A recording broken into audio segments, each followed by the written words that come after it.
وہ بہت سے لوگوں کو اس پہ اعتراض بھی ہے، لیکن وہ علامہ اقبال ہیں. اب مودودی صاحب کے رول کو کوئی ڈینائی نہیں کر سکتا، ڈاکٹر اسرار صاحب کے رول کو کوئی ڈینائی نہیں کر سکتا، جتنی بڑی کنٹریبیوشنز ہیں. آپ کے خیال میں ان 76 سالوں میں جو ہمارے علماء اکرام ہیں، ان کا پاکستان میں کنٹریبیوشن کیا ہے؟ بسم اللہ الرحمن الرحیم. بڑا اہم سوال ہے، لیکن اس سے پہلے نا ایک چھوٹی سی بات عرض کرنا. جی بسم اللہ. جو میں فیل کرتا ہوں، ہاں کنٹریبیوشن کو ہم ایک طرف رکھتے ہیں. جی. پاکستان بننے سے پہلے 90 سال ہم برطانوی ہند میں رہے. جی. برٹش رول تھا 1857 سے لے کے 1947 تک. ہاں.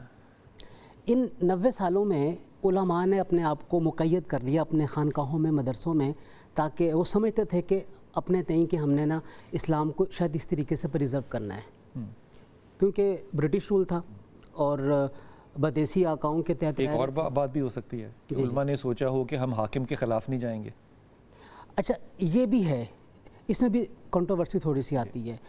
اس کا جو شاخسانہ ہے نا ہمارے سامنے، وہ جو افغانستان کی طرف ہجرت کا ایک چند علماء کا جو تھا کہ افغانستان کی طرف ہجرت کر جائیں، کیونکہ یہ والا جو خطہ ہے یہ خطہ مسلمانوں کے لیے اب رہنے کے لیے قابل نہیں ہے. اور پھر ہم نے اس کا نتیجہ بھی دیکھا کہ افغانستان کی طرف ہجرت ہوئی اور لوٹے پوٹے وہاں سے واپس بڑے صغیر پاک و ہند میں لوگوں کے قافلے آئے. اور اسی دور میں کچھ علماء کا یہ کہنا بھی تھا کہ بے شک یہ دارالاسلام نہیں ہے یہ، لیکن دارالکفر بھی نہیں ہے اس سینس کے اندر کہ ہم ہجرت کے اس طرح کے عمل کو اڈاپٹ کریں. علماء کے اختلاف رائے تو اپنی جگہ پہ موجود رہا، لیکن جو بات میں یہ کرنا چاہ رہا ہوں کہ اس 90 سالہ جو غلامی کا ایک دور تھا، ہم آزادی کے بعد بھی اپنے آپ کو اس غلامی کے دور سے نکال نہیں پائے. مذہبی طور پہ، مذہبی طور، قومی طور پہ، مذہبی طور پہ ہم نے اپنے آپ کو پرسیو یہی کیا کہ وہ جو آنے والے اگلے حکمران ہیں اور آنے والی حکومتیں ہیں، یہ شاید اسی کا ایک تسلسل ہے، جس کی وجہ سے ہم مسلسل ایک کنفرنٹریشن دیکھتے رہے ہیں علماء اور سیاسی قیادتوں، علماء اور حکمرانوں کے درمیان میں، جس کے نتیجے میں آج بھی علماء کا ایک کثیر طبقہ ایلینیشن کا شکار ہے. ایلینیشن کا یعنی کہ جدائی ہے، بالکل الگ ہے، حقیقت سے الگ ہیں. مطلب جو ایک مین سٹریم ہے اس میں اس طریقے سے وہ چیز وہ نہیں آ پائے جس طریقے سے انہیں آنا چاہیے تھا. ایک تو یہ اس کے اندر یہ پوائنٹ پہلا آپ نے بڑی جرات سے بات کر دی نا. اس کا مطلب ہے کہ 90 سال کی وہ جو غلامانہ ذہنیت تھی وہ کنٹینیو کر رہی ہے، اس میں کنٹینیوٹی مجھے نظر آئی. اچھا ہمارے پاس کچھ ایکسیپشنز بھی ہیں جنہوں نے اس کنٹینیوٹی کو ختم کیا اور اپنے آپ کو مین سٹریم میں لانے کی کوشش کی، اور وہ مین سٹریم میں موجود بھی ہیں اور بہت اچھے طریقے سے وہ مین سٹریم میں اپنے آپ کو لے کے چل رہے ہیں. لیکن میں مور اور لیس کی آپ کے سامنے یہ بات کر رہا ہوں. جی. اچھا اب آ جاتے ہیں ہم کنٹریبیوشن کی طرف. علماء کا ہمیشہ رول یہ رہا ہے کہ وہ اس بات کی طرف رہے کہ قائد اعظم محمد علی جناح اپنی گفتگو اور تقاریر میں جس اسلامی ریاست کے قیام کی بات کرتے تھے، جس قرآن کریم کو آئین بنانے کی بات کرتے تھے، ابھی آپ نے خلافت راشدہ کے حوالے سے بات کی اور اس کے حوالے سے بات کرتے تھے، بلکہ یہاں پہ میں پیر جماعت علی شاہ صاحب علیہ رحمہ کا ایک بہت خوبصورت ایک واقعہ بھی میں یہاں پہ کوٹ کرنا چاہوں گا کہ آپ نے قائد اعظم محمد علی جناح کو ایک قرآن کریم، جائے نماز اور تسبیح تحفے میں بھیجی. قائد اعظم نے قبول کی، جوابی خط لکھا، بہت مختصر کر کے بیان. آپ نے قرآن مجھے اس لیے بھیجا کہ میں قرآن کے مطابق فیصلے کروں. آپ نے جائے نماز اس لیے بھیجی میں اللہ تعالیٰ کی اطاعت کروں، کیونکہ جو اللہ تعالیٰ کی اطاعت کرتا ہے قوم اس کی اطاعت کرتی ہے. آپ نے تسبیح اس لیے بھیجی کہ میں نبی کریم صلی اللہ علیہ وسلم پہ درود بھیجوں. ٹھیک. یہ آپ نے خط جواب لکھا. جب یہ خط پہنچا پیر جماعت علی شاہ صاحب علیہ رحمہ کو، تو انہوں نے آگے سے فرمایا یہ اللہ کا ولی ہے، اسے کیسے پتہ چلا کہ یہ میری نیت یہ تھی. کیا بات ہے، کیا بات ہے. تو علماء کا قائد اعظم کے ان تمام خطبات کے نتیجے میں یہ رہا ہے کہ یہ پاکستان قرآن، نبی کریم صلی اللہ علیہ وسلم کی سنت اور وہ جو ایک اسلامی نظام ہوتا ہے اس کا یہ سارا اس وقت آئے گا نا راغب بھائی کہ جس وقت کہ ریاست قائم ہو جائے. لیکن آزادی کے لیے تو آپ کو تلوار چاہیے نا. لیکن آپ یہ دیکھیے جب آپ آزادی کی بات کرتے ہیں وہ ہم آزادی میں نہیں جاتے. آپ نے تلوار کی بات کی ہے نا. دیکھیے تلوار کی بنیاد پہ پاکستان نہیں بنا ہے.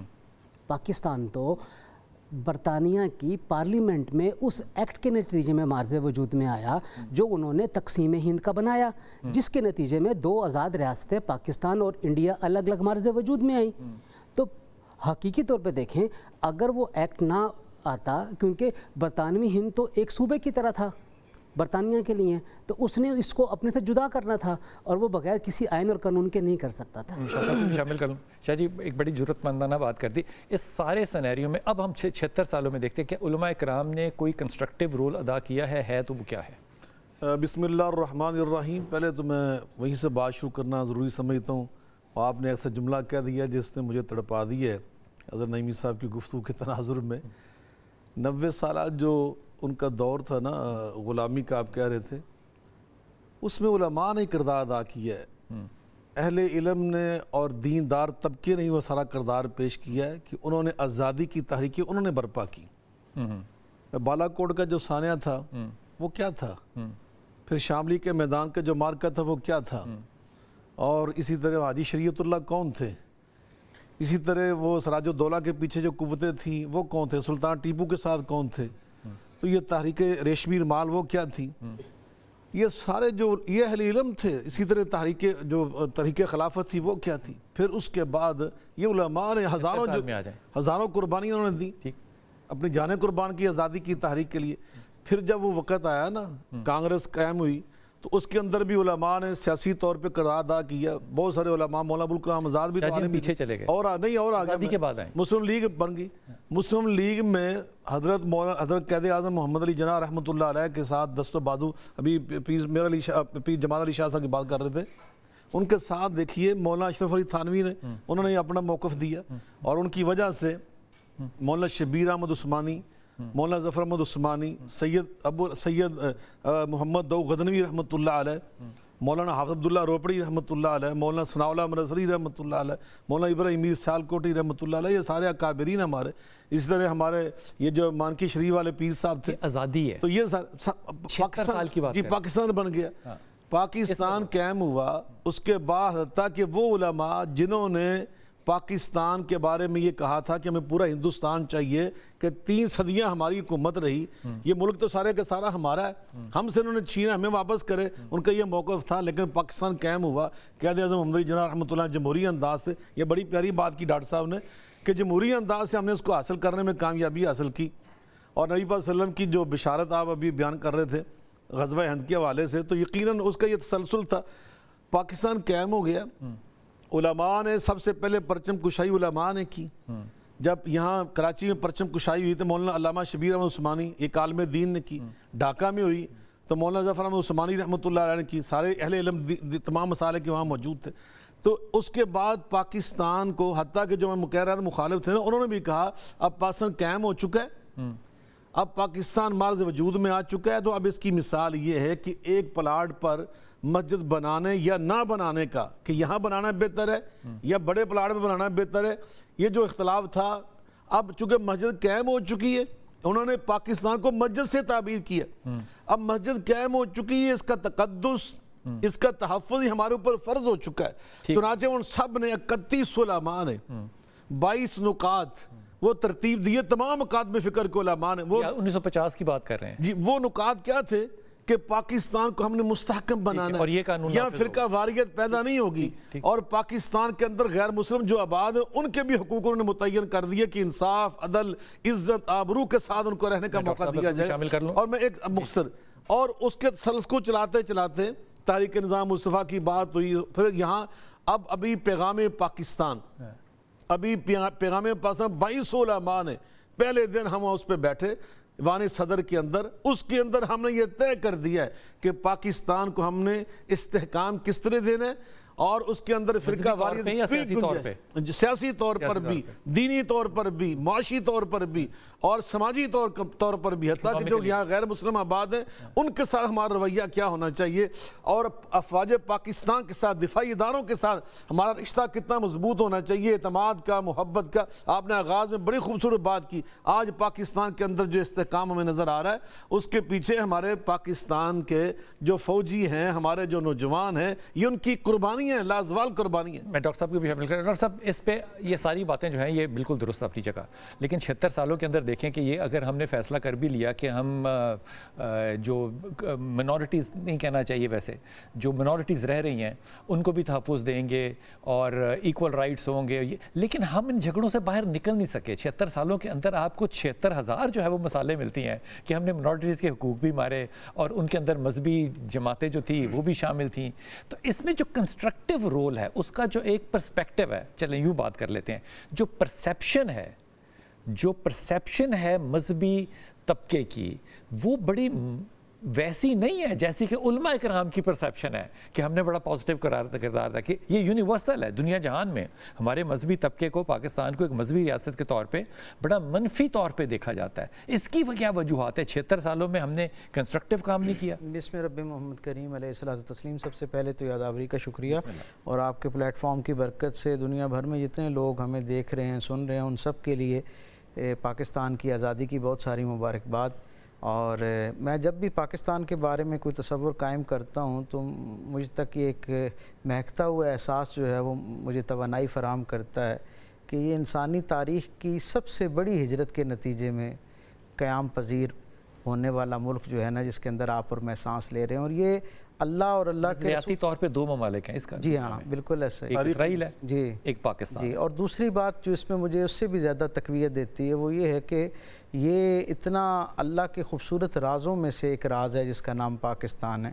یہ جو بہت سارے لوگوں کو ایک دم گھبراہٹ شروع ہو جاتی ہے نا کہ شاید اس ملک کے ساتھ پتہ نہیں کیا ہونے جا رہا ہے، یہ ملک جو ہے پتہ نہیں کچھ 20 سال بعد نظر آتا ہے یا نہیں نظر آتا. یعنی کہ آپ کو لگتا ہے کہ اللہ ہی سنبھالے گا؟ یہ سارے کے نہیں، اللہ سنبھالے گا، اور ہمارے ہاتھوں سے، اپنی مخلوق کے ہاتھوں سے اس کا جو عالم اسباب ہے اس کو متحرک کر کے ان کے ہاتھوں سے سنبھالے گا. آپ سنبھالیں گے اور ہم سنبھالیں گے، اور ہم سنبھال رہے ہیں انشاءاللہ العزیز. یہ ملک جو ہے بہت ساری خامیاں، کمزوریاں، اصلاح کی گنجائش کے باوجود مجھے یہ کہنے میں کوئی خوف تردید حائل نہیں ہے کہ ہم نے بہت سارے شعبوں میں بہت ناموری بھی پیدا کی ہے. دنیا بھر کے اندر کئی ایسے حوالے ہیں جن سے ہمیں بڑا اعتبار بخشا جاتا ہے اور ہمیں بہت اچھے لفظوں میں یاد کیا جاتا ہے. اس میں کوئی دو رائے نہیں ہے کہ جس طرح اس ملک کو ہونا چاہیے تھا، جتنے بڑے مقاصد کے تحت اس کے بانیان نے اس کے لیے اپنا تن من دھن عزت آبرو وسائل تشخص جانیں قربان کی تھیں، اس اعلیٰ درجے کی جو مقاصد تھے ان کے حصول کی طرف ہماری پیش قدمی اس انداز میں، اس رفتار کے ساتھ نہیں ہے جیسی ہونی چاہیے. بات ہے نا، یہ تو ایک ملکی بات ہے. میں کہہ رہا ہوں علماء کا اس میں میں اسی طرف ہی آ رہا ہوں. علماء بھی اسی معاشرے کا ہی حصہ ہیں، اور جیسے باقی شعبوں کے اندر آپ کو انحطاط نظر آتا ہے، وہیں پر علماء کے طبقے کے ساتھ بھی کچھ کمزوریاں وابستہ ہیں. لیکن یہاں میں آپ کو اور آپ کے سامعین و ناظرین تک یہ خیر منتقل کرنا چاہتا ہوں کہ پاکستان بننے کی آپ بالاہتمام بار بار دوستوں کی توجہ دلا رہے تھے کہ پاکستان بننے تک تو علماء کا کردار مسلمہ ہے، اس میں تو کوئی دو رائے نہیں ہے. کہ اگر اس میں کوئی دو رائے ہوتی تو پاکستان بننے کے بعد جو قائد اعظم کی پہلی پبلک سپیچ ہے اس میں انہوں نے جب شکریہ کی فہرست مرتب کی، جو فل بدی تھی اور جو چٹ تھی وہ قائد اعظم کے اپنے ہاتھ کے لکھے ہوئے نوٹس تھے، اور ان میں جب قائد اعظم نے شکریہ ادا کرنا شروع کیا مختلف طبقات کا، تو شہداء کے بعد زندہ لوگوں میں سب سے پہلے قائد اعظم نے علماء کا شکریہ ادا کیا. تحریک پاکستان کو آپ اور میں ایک رائٹر کے طور پر، ایک مبصر کے طور پر پڑھتے اور سمجھتے ہیں. قائد اعظم اس تحریک کو لیڈ کر رہے تھے. قائد اعظم کی طرف سے علماء کا شکریہ میں اولیت ان کو دینا اس بات کی غمازی کرتا ہے اور اس پہ دلالت ہے، اس کے اوپر شہادت ہے کہ کسی نہ کسی درجے پہ ایسا منفرد رول علماء کے ہاتھ سے اللہ نے اس وقت بھی دلوایا. اور عمومی طور پر ابھی آپ نے بڑی اچھی بات شروع میں کی، وہ سیکولرزم والی بات. مجھے اگر آپ اجازت دیں تو میں اس پہ اپنا، قائد اعظم کو سیکولر سمجھتے ہیں؟ ہاں جی، بہت سے لوگ ہمارے ہاں ان کے لباس سے وضاحت سے گنجائش نکالنے کی کوشش کرتے ہیں اور پھر زمین آسمان کے کلابے ملا کے ایک مقدمہ قائم کرنا چاہ رہے ہوتے ہیں. میں آپ سے عرض کروں، آپ پوچھ رہے تھے نا کہ ہماری سمت کا سفر کیسے نہیں شروع ہوا. قائد اعظم سے پوچھا گیا جب کہ آپ جو ملک بنانے جا رہے ہیں اس کا آئین جو ہے وہ کن بنیادوں پر ہوگا، کیونکہ یہ تو مختلف زبانوں کے اور مختلف ان کے لوگ ہیں. قائد اعظم، میں آپ کی بات کی طرف آ رہا ہوں، یہ پاکستان بننے کے فوراً بعد کی بات میں آپ سے کر رہا ہوں. قائد اعظم علیہ الرحمہ نے کیا کہا کہ اس کا آئین 1400 سال پہلے مرتب ہو چکا تھا، اور یہ آئین جو ہے یہ خطہ اس وقت ہی پاکستان بن گیا تھا جس دن اس سرزمین پر پہلے شخص نے محمد عربی صلی اللہ علیہ وسلم کا کلمہ پڑھا تھا. یعنی گویا تکمیل پاکستان مجھے جو ہے اور آزادی جو ہے پاکستان کی وہ 14 اگست 47 میں نظر آتی ہے. یہ ایک مسلسل تحریک ہے جو بہت پرانی چلی آ رہی ہے. علماء کے کردار سے اس لیے ہم مفر نہیں کر سکتے، انکار نہیں کر سکتے کہ پاکستان بننے کے بعد جو پہلا پلیٹ فارم جس نے باضابطہ طور پر اس ملک کو چلانے والے ذمہ داران کو نکات اوقات عطا کیے اور ایک سمت متعین کر کے دی. قرارداد مقاصد کی جو بنیاد ہے اس کی جو برین سٹارمنگ ہوتی ہوئی نظر آتی ہے پاکستان بننے کے بعد کی بات ہے. ہم کریں گے مارچ کے اندر پاکستان بننے کے بعد کی ہے نا, وہ پاکستان کی بات, قرارداد مقاصد کی میں بات کر رہا ہوں, قرارداد پاکستان کی بات نہیں کر رہا. قرارداد مقاصد پاکستان بننے کے بعد جو صاحب دستور لوگ تھے ان کی رہنمائی کے لیے زرخیز ذہن اکٹھے ہوئے اور انہوں نے سفارشات مرتب کی, جس کے نتیجے میں پھر جو دستور ساز اسمبلی تھی اس نے پاکستان کی سمت متعین کی کہ اس میں حاکمیت اعلیٰ اللہ کی ہوگی اور باقی جو اس کے یعنی کہ بھٹو کا کوئی کردار نہیں ہے. بھٹو کا کوئی کردار نہیں. وہ تو 73 میں ہوا نا جا کر, وہ تیسرا کانسٹیٹیوشن تو بھٹو نے دیا والا, وہ تیسرا آئین ہے نا. سب سے پہلے قرارداد مقاصد قائم کی گئی اور بھٹو کی میں آپ نے بڑا اچھا نشاندہی کر دی, یہ بھی سامعین تک پہنچنا چاہیے. بہت ساری باتوں میں ذوالفقار علی بھٹو کے ساتھ اختلاف کیا جا سکتا ہے, لیکن باہر طور یہ کریڈٹ ان کو جاتا ہے کہ انہوں نے بھی جب آئین ہمارا متفقہ طور پر پاس ہو گیا, تو میں کل ہی ان کی تقریر پڑھ رہا تھا جو انہوں نے پاکستان بننے کے بعد یعنی آئین متفقہ طور پہ منظور ہونے کے بعد جو شکرانے کی جو انہوں نے تقریر کی, اس کے اندر انہوں نے یہ کہا کہ مجھے اس بات کی خوشی ہے کہ یہ آئین متفقہ ہے, اور پھر اس سے زیادہ مجھے اس بات کی خوشی ہے کہ یہ آئین اس قرارداد مقاصد کی روشنی میں قائم کیا گیا ہے جو پاکستان بننے کے فوراً بعد جو صاحب علم لوگ تھے انہوں نے اس پاکستان کے بارے میں اس قسم ابھی ہم نے وقفے کے بعد واپس آنا ہے نا, تو ہم نے 76 سالوں میں رہنا ہے. یہ قرارداد مقاصد جو ہے یہ 76 سال کے اندر درخواست کر رہا ہوں کہ ہم نے 76 سالوں میں رہنا ہے. اور گفتگو یہ کریں گے کہ جو خلافت راشدہ ہے اس کو قائم کرنے میں ہم ناکام کیوں رہے ہیں. واپس آئیے بات کرتے ہیں.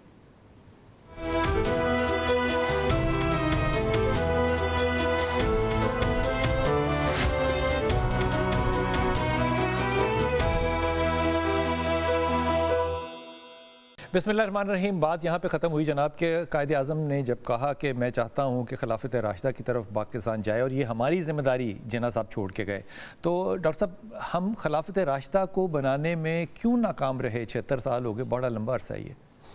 اچھا, یہاں پہ نا تھوڑی سی چیزیں ہمیں سمجھنے کی ضرورت ہے. جی دیکھیے, جو خلافت راشدہ ہے اس میں جو خلیفہ کا تعین اور تقرر ہے وہ ایک جیسا نہیں ہے. جی, وہ ہر جیسا نہیں سے مراد ہے کہ حضرت ابو بکر کا اور طرح سے, حضرت عمر فاروق کا اور طرح سے ہوا, عثمان غنی کا اور طرح سے ہوا. تو یہ ایک پریسیڈنس ہے ہمارے سامنے کہ آپ تقرر امیر کا جس طریقے سے مرضی کر لیں, اصل کام کیا ہے عامت الناس کی خدمت اور ایک اسلامی ریاست کو اسلامی ریاست سمجھ کے چلانا. اچھا, ہم اس میں ایک اور سیناریو دیکھتے ہیں کہ جنگ عظیم دوئم کے بعد من حیث المجموع دنیا سے بادشاہتیں اور خلافتیں ختم ہو گئیں اور ان کی جگہ مکمل ختم نہیں ہوئی. نہیں, وہ صرف سیریمونیل رہ گئی نا, علامتی طور پہ رہ گئی ہیں. مڈل ایسٹ سارا بادشاہت سے بھرا ہوا ہے. دیکھیں وہ علامتی سیریمونیل تو نہیں ہے, وہ ایک لحاظ سے, لیکن برطانیہ سیریمونیل ہے, سیریمونیل ہے. آپ دیکھ لیجیے, لیکن آہستہ آہستہ آپ کویت کو دیکھ لیجیے, وہاں پہ اسمبلی بھی موجود ہے, بادشاہت بھی, اسمبلی بھی ہے. تو وہ چیزیں لے رہے ہیں جو کہ عمومی طور پہ ایک نیشن اسٹیٹ کے طور پہ لی جاتی ہیں.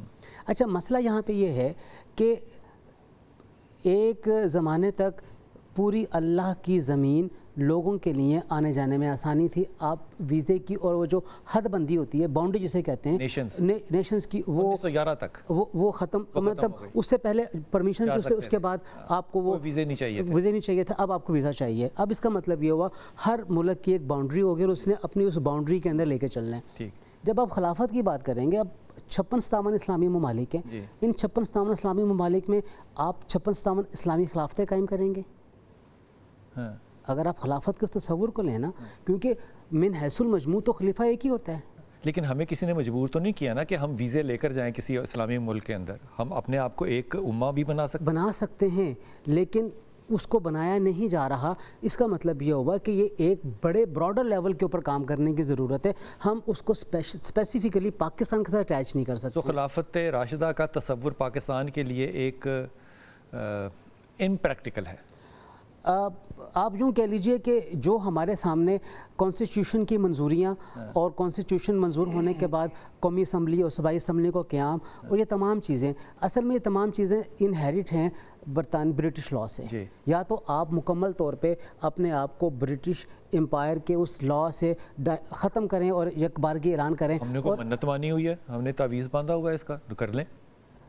لیکن ہو نہیں پائے گا نا یہ چیز ہو نہیں پائے گی.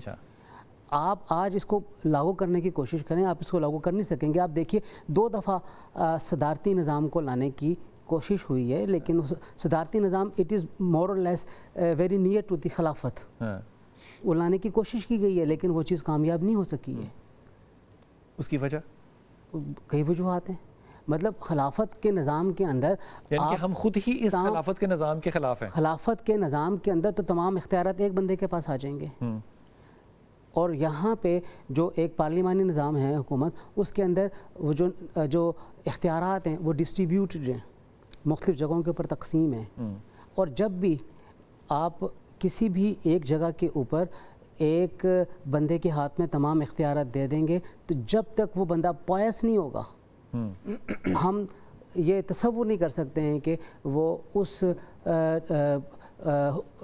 فرائض کو یا ان جو اس کو دیے گئے اختیارات ان کو صحیح طریقے سے استعمال 24 کروڑ میں سے پائس کوئی نہیں ابھی تک ملا 76 سالوں کے اندر.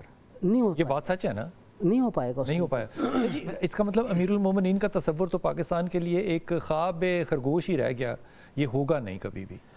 میں یہ سمجھتا ہوں کہ بانی پاکستان قائد اعظم محمد علی جناح رحمہ اللہ تعالی نے جو خلافت راشدہ کے نظام کی بات کی ہے نا، وہ بعین ہی یا 100% اس انداز کی خلافت راشدہ کا انہوں نے نہیں کہا کہ بالکل وہی نظام تم نے اپنانا ہے، اس کا طریقہ انتخاب بھی وہی ہوگا. ابھی نعیمی صاحب نے ایک بڑی خوبصورت بات ارشاد فرمائی ہے نا کہ خلفاء جو ہمارے 4 ہیں، بلکہ 5ویں حضرت امام حسن ہیں، ان سب کا آپ دیکھیں نا طریقہ انتخاب مختلف تھا. نبی کریم علیہ الصلوۃ والسلام سے جو اسوہ یا تعلیم ان کو ملی خلفاء راشدین کو، یہ بھی ذرا تھوڑا سا بتا دیجیے گا کہ کیا کیا مختلف تھا. ایک مختلف یہ تھا کہ حضرت عمر صدیق کو جب خلیفہ بنایا سقیفہ بنی سعدہ کے اندر، تو حضرت عمر فاروق رضی اللہ تعالیٰ عنہ نے یہ دلیل پیش کی کہ آپ کو نبی کریم علیہ الصلوۃ والسلام نے اپنی زندگی مبارک کے آخری دنوں میں ہماری نماز کا امام بنایا، تو جن کو ہمارے دین کا امام اور نماز کا امام نبی پاک نے بنایا، ہم انہیں اپنی دنیا کا امام بناتے ہیں، ہار نکالیں ہم بیعت کرتے ہیں. تو ایک طریقہ یہ ہو گیا. لیکن جو باقی قبیلوں کو بھی تو نیگوشیٹ کر کے بلایا نا اپنے ساتھ. وہ تو پوری میٹنگ ہو رہی تھی کے اندر، چونکہ میٹنگ ہو رہی تھی، وہاں انصار موجود تھے، یہ مہاجرین بھی وہاں. حضرت ابوبکر صدیق کو ایک ڈیموکریٹک طریقے کے ساتھ خلیفہ منتخب کیا گیا، جبکہ حضرت عمر خطاب سب میں نہیں، سب میں یہی بات میں روح ہے، سب کے اندر ہی عوام کا ارباب حل و عقد کی جو مشاورت اور تائید اور پھر الگ الگ کیوں کہتے ہیں؟ انداز طریقہ کار کا. حضرت عمر کے خطاب میں وہ جو نبی پاک نے نامزد نہیں کیا تھا نا عمر صدیق کو، نام لے کر نہیں فرمایا تھا. عمر خطاب کے لیے کمیٹی نہیں، حضرت عمر فاروق کو نام لے کر نامزد کر کے عمر صدیق نے فرمایا کہ میرے بعد یہ خلیفہ ہوں گے. حضرت عمر صدیق نے جناب عمر فاروق کی جب باری آئی تو انہوں نے اپنی شہادت سے پہلے ایک کمیٹی تشکیل دی 6 صحابہ کی. جناب حیدر مرزا کو اہل مدینہ نے سب سے پہلے منتخب کیا. اس کا مطلب ہمارے پاس کوئی ایک نظام نہیں ہے. نہیں، نظام ایک ہے، طریقے کی میں بات کر رہا تھا کہ طریقہ مختلف ہوتا ہے. تو یہاں سے معلوم ہوا کہ اس کے اندر وسعت موجود ہے، اچھا اس کے اندر لچک موجود ہے، حالات کے مطابق تبدیلی کی گنجائش موجود ہوتی ہے. البتہ جو اس کا نظام کی روح تھی نا، جو مقصد تھا، ہدف تھا، وہ کیا تھا؟ وہ تھا دین اسلام کی اقدار اور اس کے بنیادی عقائد کا تحفظ کرنا، جو اس کے ارکان اسلام ہیں ان کی حفاظت کرنا، ان کا قیام کرنا. الذین مکناہم فی الارض اقاموا الصلاۃ وآتوا الزکاۃ وامروا بالمعروف ونہوا عن المنکر. یہ مقصد ہو. تو قائد اعظم محمد علی جناح رحمۃ اللہ علیہ نے بھی جو ہمیں پیغام دیا نا، وہ یہ ہے کہ جیسے خلافت راشدہ کے سامنے یہ اعلیٰ مقاصد تھے نا، اس میں کیا ہے؟ اسلام کی بالادستی اور عوام کی خدمت، انصاف عدل کا مہیا کرنا، اور جو وہاں پہ غیر مسلم رعایا بھی رہتی ہے ان کے حقوق کی پاسداری کرنا. آپ کی چاروں کی چاروں باتیں آج آپ پاکستان میں دیکھ رہے ہیں نا. الحمدللہ یہ موجود ہیں. دیکھیں رویوں کی وجہ سے بعض اوقات ہمارے اندر افراد کی کمزوریوں کی وجہ سے کچھ چیزیں کمزور نظر آ جاتی ہیں، لیکن اگر ہم دستوری طور پہ دیکھیں، آئینی طور پہ دیکھیں، طے شدہ امور کے طور پہ دیکھیں، پاکستان ایک باقاعدہ ریاست ہے. جیسے ایک خلافت راشدہ ایک باقاعدہ ریاست تھی، وہاں پر اس کے تحفظ کے لیے فوج موجود تھی، جانثار موجود تھے. دنیا کی بہترین فوج تو آپ کے ادارے یہاں موجود ہے. جہاں تک دستوری طور پر ہمارے آئین میں دیکھیں، سب سے پہلی شک کیا ہے؟ پاکستان کا سپریم لا قرآن مجید، فرقان حمید اور نبی پاک صلی اللہ علیہ وسلم کی سنت مبارکہ حدیث چند پاک۔ منٹ میں ڈاکٹر صاحب کو بھی شامل کر لیں۔ ڈاکٹر صاحب یہ بڑی پر امید باتیں ہیں کہ مجھے تو یہ ساری باتیں سن کے لگا کہ ہم خلافت راشدہ کے اندر بنیادی طور پہ ہیں اور کوئی مسئلہ نہیں ہے۔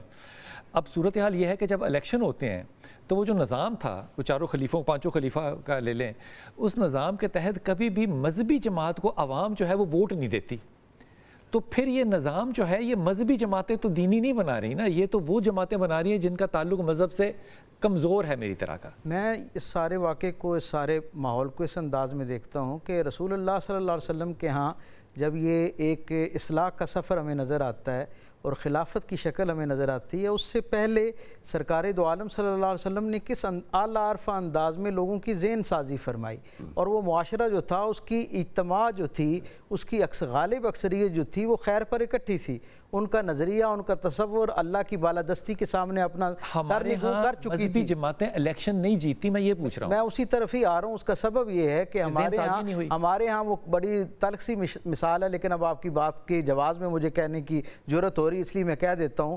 میں کسی زمانے میں کراچی میں تھا اور میں نے دیکھا، اور مولانا شاہ احمد نورانی صاحب کا حلقہ تھا، اور میں دیکھتا تھا کہ لوگ وہ جس طرف جاتے لوگ ان کے ہاتھ پاؤں چومتے، اور جب نتیجہ آیا تو ان کو چند ووٹ پڑے اور باقی طرف بڑی غالب اکثریت تھی، دوسری طرف جو لوگ جو صاحب ان کے مقابلے میں جیتے ان کے پاس بہت بڑی تعداد میں لوگوں کی حمایت تھی۔ تو میں نے وہاں کے دو چار رہنے والے اپنے دوستوں سے، بے تکلف دوستوں سے پوچھا کہ اس کا کیا سبب ہے؟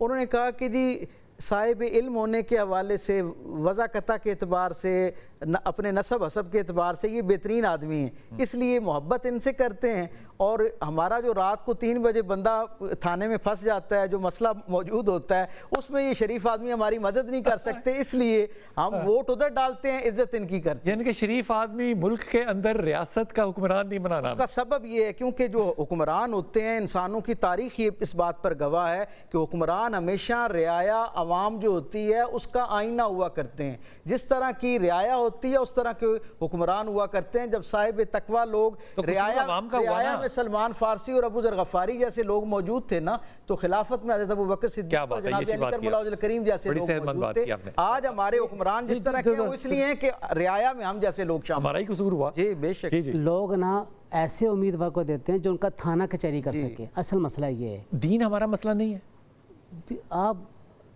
میں قسم سے آخرت کا مسئلہ سمجھیں، میں آپ کو بتاؤں، دین جو ہے نا ہمارا پرائورٹی آمد الناس کا رہا ہی نہیں ہے۔ بڑی خطرناک سی بات کر دی آپ نے، بات کتنی سچی کی آپ نے۔ دین ہماری پرائورٹی نہیں رہا ہے، لیکن مانگ ہم دین رہے ہیں۔ نہیں، لیکن عوام کی خدمت کرنا یا ان کے مسائل کو حل کرنا یا کسی کی سفارش کرنا بے گناہ کی، یہ دین نہیں ہے۔ تو پھر سارا یورپ میں مسلمان ہے۔ میں عرض کرتا ہوں، نہیں یہ دیکھیں، کلمہ پڑھ لینا ساتھ، کلمہ پڑھ لیں۔ الحکمت ذالت المؤمن، میں کہہ رہا ہوں کہ اگر کلمہ پڑھ لیں ساتھ وہ یقیناً جو حکمت اور دانائی کی بات ہے، نبی صلی اللہ علیہ وسلم فرماتے تمہیں جہاں سے مل جائے نا یہ گمشدہ میراث سمجھ کے لے لو۔ آپ گوروں کی نبی صلی اللہ علیہ وسلم نے نہیں کیا، نبی کریم علیہ الصلوۃ والسلام نے ایک مکتوب مل نہیں رہی ہمیں، آپ نے ایک مکتوب بھیجا کیسر اور کسرا کے نام، جو روم اور فارس کو اس وقت بڑی ریاستیں تھی ان کے سربراہوں کے نام۔ ایک صحابی رسول جو ان علاقوں میں جایا کرتے تھے، انہوں نے عرض کیا کہ آپ جو خط ڈال رہے ہیں نا یہ وہاں پہ پڑھے نہیں جائیں گے، اس لیے کہ آپ نے ان کے اوپر مہر نہیں لگائی ہوئی، اور وہاں پر بغیر مہر کے وہ خط وصول نہیں کرتے۔ تو حدیث پاک میں نے پڑھا فَاتَّخَذَ رسول اللہ صلی اللہ علیہ وسلم یومئذ خاتما من فضة۔ یومئذ کا مطلب یہ ہے کہ نبی صلی اللہ علیہ وسلم نے ارجنٹ اسی دن اسی وقت ایک چاندی کی انگوٹھی کی شکل میں مہر بنوائی، اور جو اس دور کا تقاضا تھا نا اس تقاضے کو فوراً پورا کیا، اور آپ نے اس کو پورا کر کے پھر خط روانہ کیے تاکہ یہ وہاں پہ پہنچ سکے اور پڑھے جا سکے۔ تو یہاں سے ہمیں ایک سبق ملتا ہے کہ علماء کو چاہیے، الحمدللہ آج بھی وہ جب یہ بات کر رہے تھے نا حضرت ڈاکٹر صاحب کہ لوگ ان کے ہاتھ چومتے تھے، آج نہیں، میں یہ کہتا ہوں کہ آج بھی لوگ عوام علماء پر پورا اعتماد کرتی۔ اس کی میں ایک دلیل پیش کرتا ہوں کہ گھر کی بات کسی اور سے بھی نہیں کرتے، اپنے باپ سے نہیں کرتے، ووٹ نہیں دیتے، وہ ہمارے وہ اس لیے نہیں دیتے ووٹ کہ ہم نے مذہبی جماعتوں نے یہ کوتاہی برتی ہے کہ ہم تھانے میں کیوں نہیں جاتے جی، کیا ہمیں ممانعت ہے؟ اگر ایک دوسرے آدمی جا کر غلط سفارش، ہمیں سفارش کرنی چاہیے۔ قرآن کہہ رہے ہیں من یشفع شفاعتا حسنۃ، یکن لو نصیب منہا، جا کے آپ اچھی سفارش کریں، مظلوم کا ساتھ دیں، بے گناہ کے پیچھے جائیں آپ. کیوں نہیں ہم جاتے کچہریوں میں؟ یہ دین نہیں ہے، یہ دین سے مسجد کے اندر ہوتا ہے. یہ کچہریوں میں جانا، تھانوں میں جانا، عدالتوں میں جانا، بے گناہوں کی جا کے داد رسی کرنا، نبی پاک صلی اللہ علیہ وسلم نے اس کی تعلیم نہیں دی کہ مظلوم کا ساتھ دو. اور صحابہ کرام نے، اہل بیت اطہار نے مظلوموں کا ساتھ نہیں دیا. حیدر مرزا کی آپ وصیت تو اٹھا کے دیکھیں، اپنے بچوں کو جب وصیت کی تو کیا فرمایا تھا کہ ظالم کے سامنے کھڑے ہو جانا ہے اور مظلوم کے تم نے ساتھی بننا ہے. تو اس لیے ہمیں مذہبی جماعتوں کو چاہیے آگے بڑھ کر یہ جو عوام کے مسائل ہیں نا، ان کو مخاطب کریں. مجھے اتنا حوصلہ ملا نا آج کے ہمارے جو علماء کرام ہیں وہ کتنی ریالٹی ٹچ کے ساتھ، اللہ تعالیٰ ان کو سلامت رکھے، کتنی ریالٹی ٹچ کے بعد بات کرتے ہیں. بڑی اللہ تعالیٰ ان کو سلامت رکھے. یہ جس خط کا ذکر کر رہے ہیں نا ڈاکٹر صاحب، یہ ایجپٹ کے اندر ایک میوزیم کے اندر موجود ہے، اور اس میں صرف مہر نہیں لگی ہوئی، اس کے اندر رسول پاک کا مبینہ، مجھے نہیں پتا وہ سچ ہے کہ نہیں بات، لیکن اس خط کے اوپر وہ جو میوزیم میں پڑا ہے اس پہ رسول پاک صلی اللہ علیہ وسلم کے ہاتھ کا اپنا نشان بھی پڑا ہوا ہے. یہ اتنی خوبصورت بات انہوں نے کی کہ جو ایگریمنٹ ہے اس میں آپ نے تصدیق کرنی ہے تو آپ اس ملک کے قانون کے مطابق چلیں گے. اپنی دعا میں یاد رکھیے گا. اللہ تعالیٰ آپ کو آسانیاں دے اور آسانیاں بانٹنے والا رکھے. واہ.